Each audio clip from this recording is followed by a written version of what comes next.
is add the spices, which are going to give it, of course, flavor and color.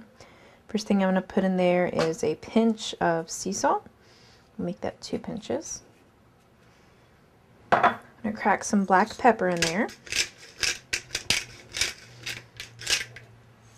About 6 or 7 good cracks, and give it a mix.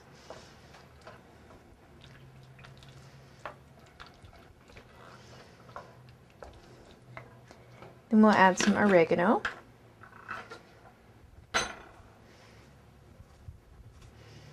About a teaspoon or so. And same with the basil.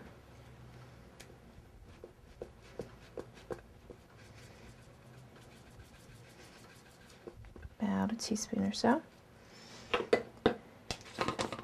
And then the parsley.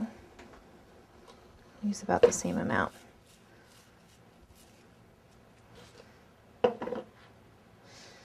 And we'll stir it.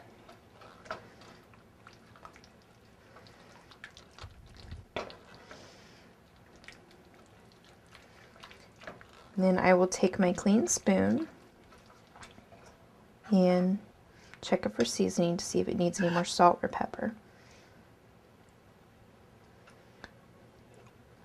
And then that's actually just right. So now we're just going to put it in the dish and get ready to serve it.